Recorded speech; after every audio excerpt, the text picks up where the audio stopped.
The scent of lavender and damp earth is the smell of my mother. I remember one specific afternoon, years ago, kneeling beside her in the garden behind our house.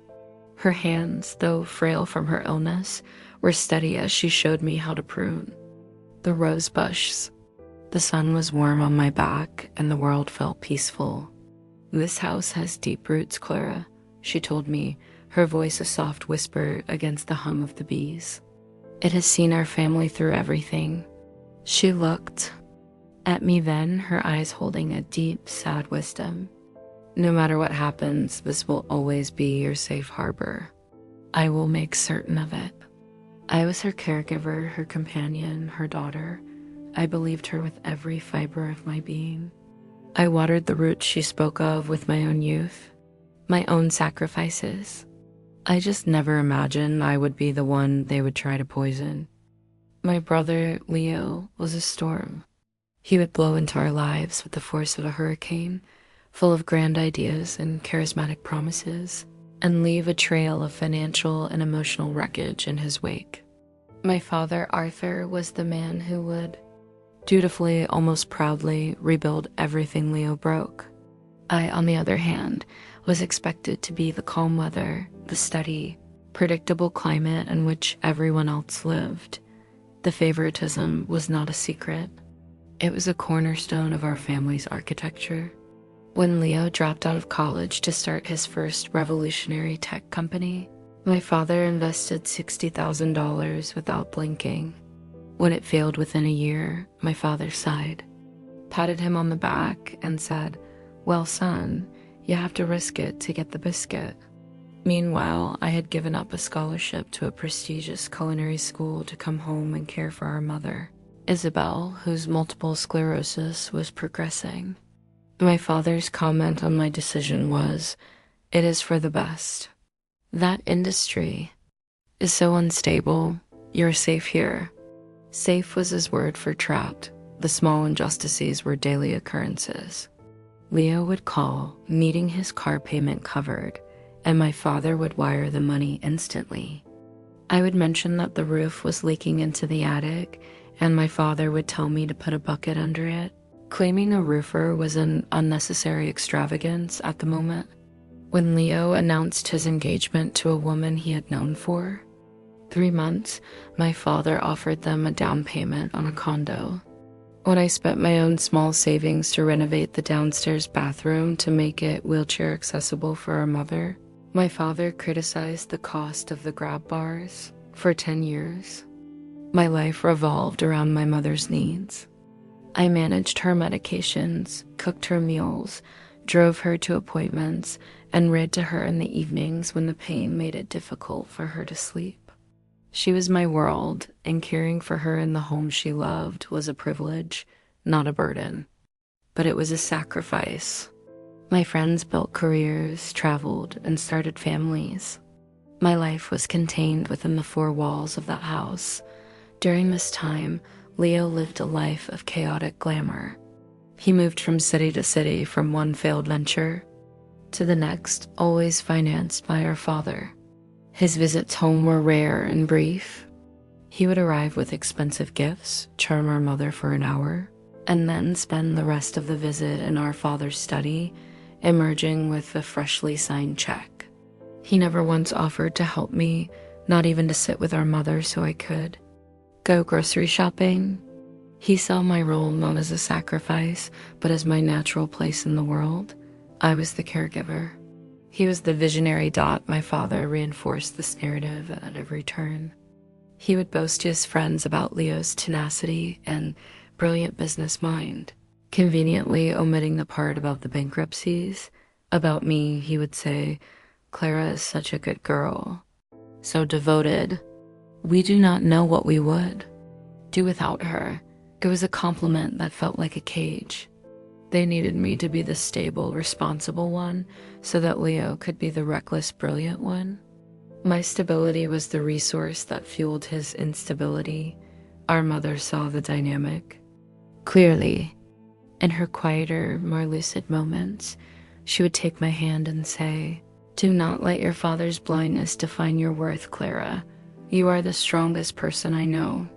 She loved Leo, but she worried about him, and she worried even more about what my father's indulgence of him was doing to the family and to me. I held on to those words, thinking they were enough. I thought my decade of devotion had earned me a place, a permanent foothold in the only home I had ever known. I was wrong. My devotion had not earned me a home. It had simply made me part of the furniture, and furniture can always be moved. My mother's passing left a silence in the house that was louder than any sound. The ticking of the grandfather clock in the hall, the creak of the floorboards upstairs, every small noise felt amplified in the void she left behind. I moved through the first few weeks in a fog of grief and exhaustion. Leo flew in for the funeral, delivered a flawless, tear-jerking eulogy that he had clearly practiced, and was on a plane back to his latest project 2 days later. That left me alone with my father and the deafening quiet. About a month after the funeral, my father called what he termed a family meeting. It was just him and me at the large mahogany dining table. The air was heavy and formal. He cleared his throat, avoiding my gaze, and folded his hands in front of him. "Clara," he began, his voice taking on a tone of feigned solemnity, "your brother has a new opportunity. A very promising one this time. Real estate development. But he needs capital. Substantial capital to secure his position as a partner." I felt a familiar weariness wash over me. I knew where this was going.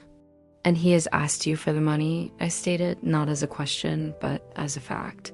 "He has," my father confirmed. "But I cannot simply give him that amount of cash. My assets are tied up. However, there is a solution, a way for us to help him as a family." He finally looked at me, his eyes cool and distant. "I am going to sign the house over to Leo." The words hung in the air, sucking the oxygen from the room.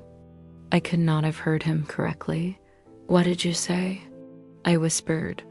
"I am transferring the deed to Leo," he repeated, more firmly this time.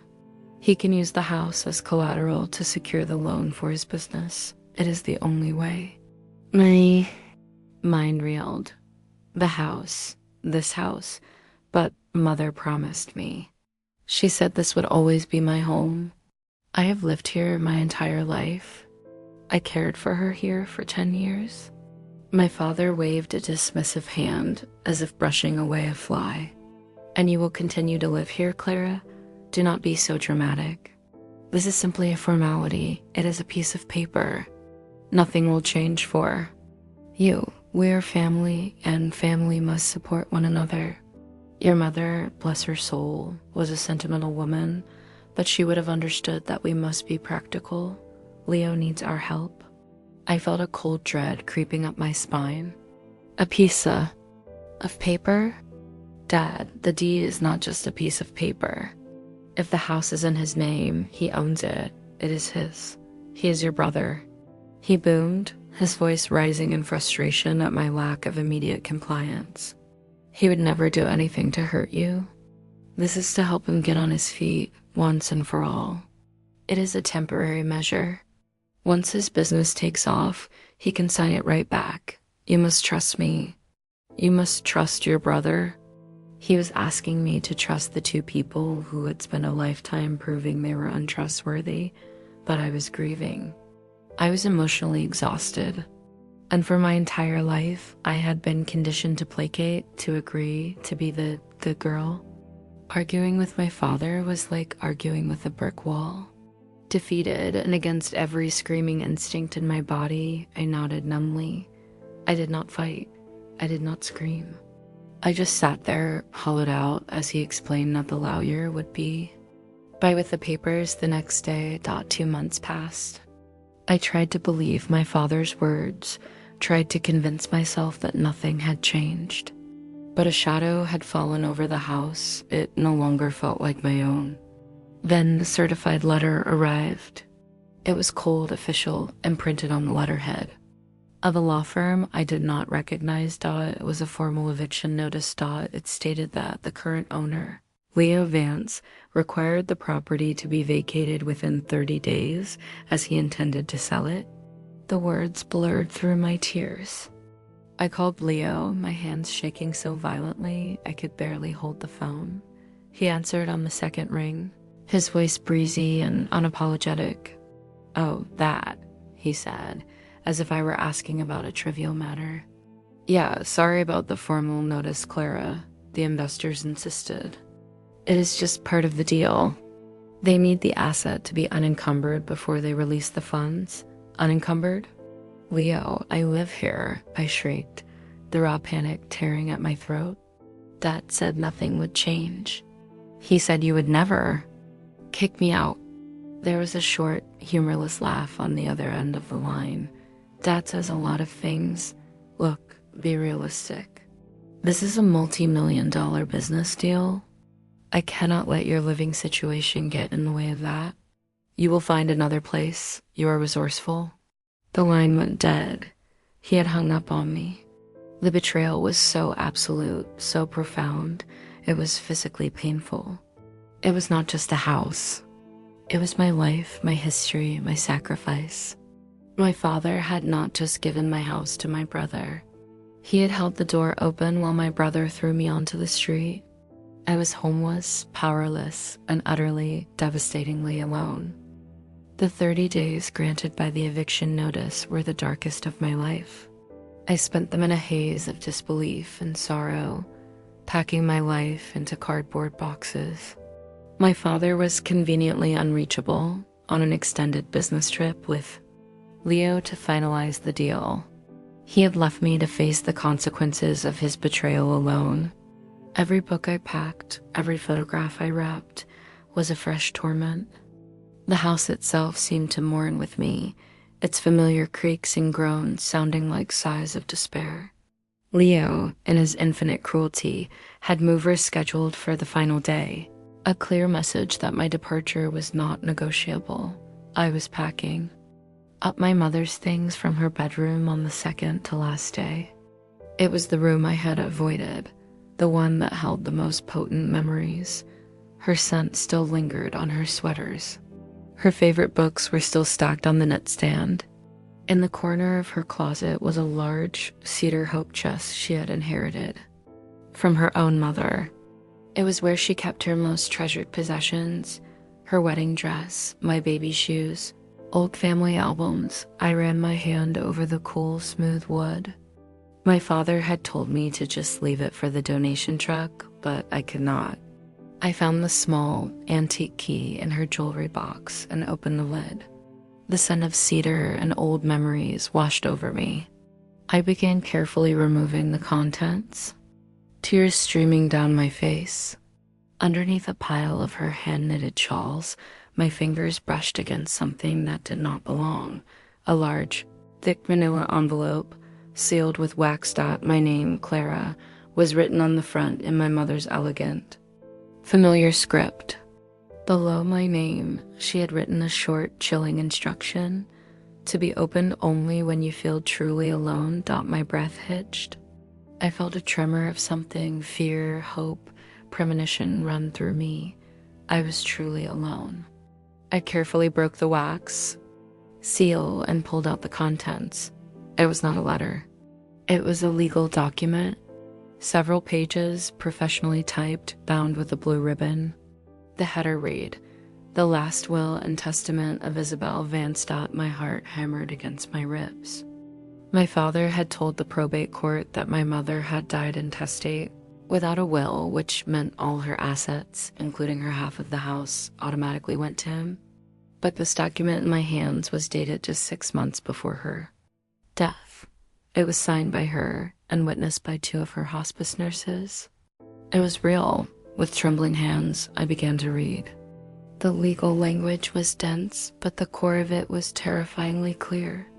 My mother, in her final months, had done something extraordinary. She had gone behind my father's back. She had prepared for his betrayal. The key clause made me gasp out loud to my daughter, Claire Vance, in recognition of her decade of selfless love and care. I bequeath the entirety of my personal and marital assets. This includes my 51% controlling interest in the commercial property located at 124 Market Street, held by Vance Enterprises, and my full ownership share of our marital home. To ensure these wishes are protected from any and all external influence, I have established an irrevocable trust. The house and the controlling shares are to be transferred into this trust upon my death, with Clara as the sole beneficiary. I name my trusted legal counsel, Ms. Evelyn Albright, as the sole executor of this will and trustee of the established trust. It was a masterpiece of maternal protection. My mother had not just left me the house. She had given me the financial fortress to defend it. The commercial property on Market Street was the crown jewel of my father's business, the primary source of his income and his pride. With a 51% controlling interest, I did not just have a stake. I had the final say. My father was now the minority partner in his own company. The betrayal from my father and brother had been a dagger to the heart. This document was a shield, forged by my mother's love and foresight. She had known what her husband was capable of. She had known he would discard me when I was no longer useful. And she had built me an ark. The next morning, I did not call my father or Leo. I did not beg or plead. I took the will and called the number for Miss Evelyn Albright. Her office was in the city, a place of sleek glass and quiet power. Ms. Albright was a woman in her 60s with sharp, intelligent eyes and an air of unshakable confidence. She listened to my story without interruption, her expression calm. When I finished, I handed her the will. She examined it, her eyes scanning the signatures. "I have been waiting for your call, Clara," she said softly. "Your mother was a very smart woman. She came to me a year ago, worried. She suspected your father might try something like this. This will is ironclad. We filed a copy with the State Bar for safekeeping. The original you're holding is for you. What happens now?" I asked, my voice barely a whisper. A slow, determined smile spread across her face. "Now we execute your mother's final wishes. First, we file this will with the probate court, invalidating any previous filings. Second, we activate the trust, which legally transfers ownership of the house and the Vance Enterprises shares immediately. The transfer of the deed your father made to your brother was illegal, as he did not have the sole right to give it. The property was already designated for the trust upon your mother's death. He gave away something that was never his to give. The plan was not just about getting my house back. It was about taking back control. My father and brother had based their entire scheme on the assumption that I was powerless. They were about to discover just how wrong they were. We would let their deal proceed. We would let them believe they had won. And then, at the moment of their greatest triumph, we would pull the entire foundation out from under them. The stage for the final confrontation was a place I had not set foot in for years. The main conference room of Vance Enterprises. It was my father's sanctuary, a space of dark wood, leather chairs, and floor-to-ceiling windows overlooking the city. It was a room designed to project power and success. According to Ms. Albright's private investigator, my father and Leo were hosting a celebratory closing dinner there with investors for Leo's new real estate venture. They had secured their funding using my home as collateral and were toasting to their future. I did not walk in looking like a victim seeking pity. I walked in looking like I owned the place because, as of 3 p.m. that afternoon, when the court officially processed the will, I did. I wore a charcoal gray dress, simple and elegant. My hair was styled, my expression was calm. Beside me, Miss Albright carried a leather briefcase that held the thunder and lightning we were about to unleash. We entered without knocking. The room was full. My father was at the head of the table, a glass of champagne in his hand, a triumphant smile on His face. Leo was beside him, looking smug and victorious.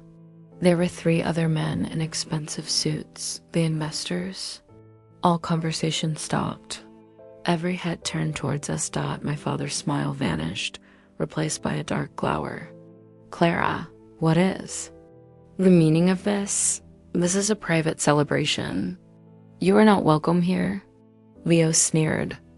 Shouldn't you be busy packing? Your 30 days are up tomorrow. I ignored them both and looked at the investors. Good evening, gentlemen. My name is Clara Vance. I apologize for the interruption, but I believe you are conducting business under some dangerously false pretenses. I suggest you listen very carefully. My father slammed his glass on the table. How dare you? Security, remove her. I would not do that, Arthur, Ms. Albright said, her voice cutting through the tension like steel. She stepped forward and placed her briefcase on the table, clicking it open. Because as of this afternoon, my client, Ms. Clara Vance, is the majority shareholder of Vance Enterprises. If you have anyone removed, it will be yourself. She produced a set of documents from her briefcase and slid a copy in front of my father and another in front of the lead investor. This is a court-certified copy of the last will and testament of Isabel Vance, filed and executed today. And this, she added, producing another document, is the official charter of the Isabel Vance Trust, which now holds a 51% controlling interest in this company. My father's face went white. He snatched the papers, his hands trembling as he read. The color drained from his face, leaving behind a sickly gray pallor. He looked as if he had seen a ghost. In a way, he had. My mother's ghost, reaching out from the past to protect her daughter. Leo just looked confused. What is this nonsense? The house is mine. Dad gave it to me. Your father gave you something that was not his to give, I said, finally. Looking directly at my brother, my voice did not shake. Mother's will predates his illegal transfer of the deed. The house was designated to a trust, which I control, the moment she passed away. The eviction notice you sent me is void. In fact, you are currently trespassing in my home.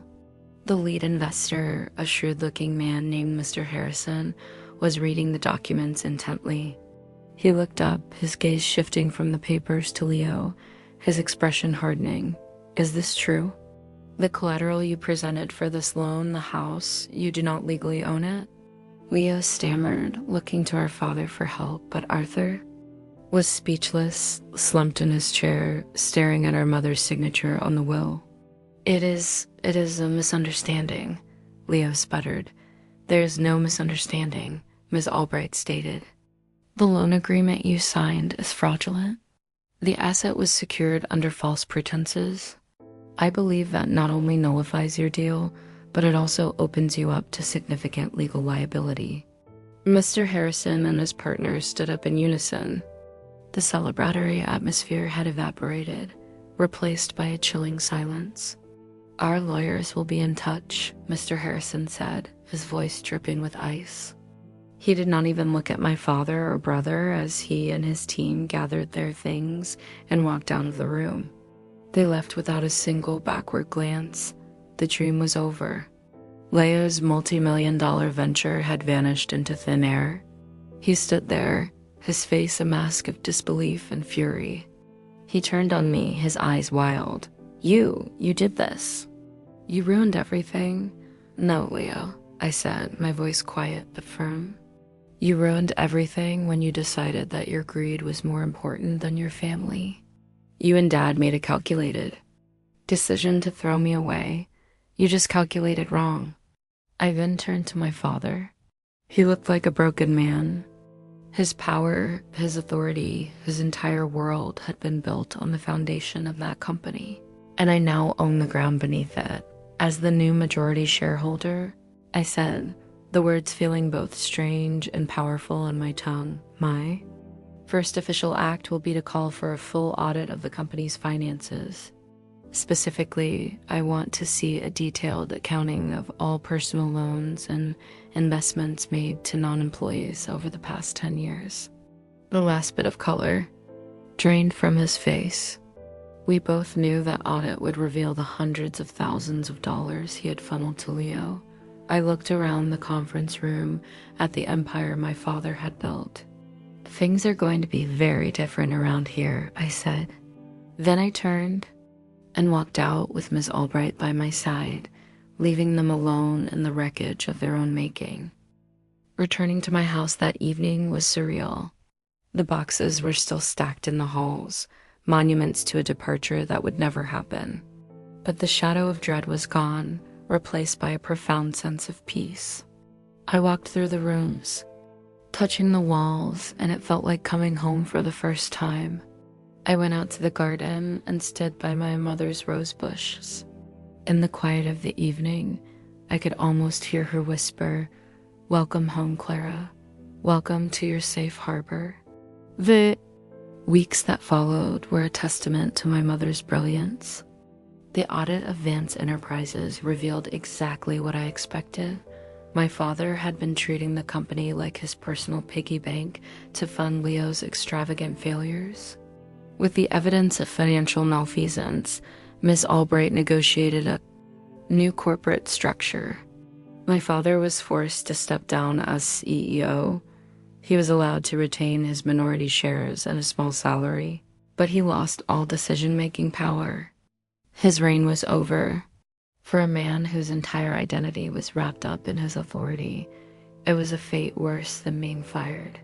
He was a king reduced to a courtier in his own former kingdom. I stepped in as the new head of the board. I had no interest in being a CEO, so I hired a professional to run the day-to-day operations, but I set the new direction. I implemented fair pay practices, invested in employee development, and cut off the flow of family funds for personal use. The company, freed from being a slush fund for Leo, began to thrive in a way it never had under my father. I was not just a caregiver. I was a guardian of my mother's legacy, and I would not let it be squandered. Leo's downfall was swift and absolute. With no deal, no collateral, and no more bailouts from his father, his creditors came for him. He was forced into bankruptcy, a real one this time, with no family safety net to catch him. He had to sell his fancy car and move into a small rented apartment. The last I heard, he was working a mundane office job, forced for the first time in his life to live on what he earned. He had to become resourceful, just as he had so cruelly advised me to be.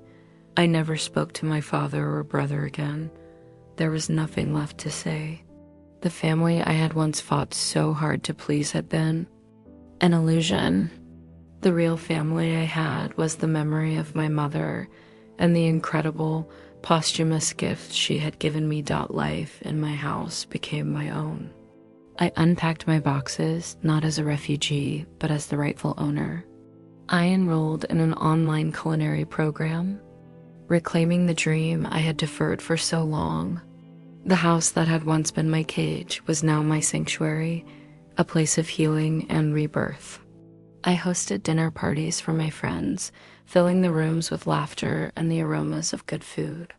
The silence my mother left was no longer empty. It was filled with my own life. My father tried to take my home, the symbol of my past and my sacrifice. But in her wisdom, my mother left me a future. She left me a kingdom. She knew that true safety was not about being protected from the world, but about having the power to navigate it on your own terms. In finding her hidden will, I did not just find a legal document. I found my own strength, a strength she had known was in me all along. And in taking back what was mine, I finally became the queen of my own life.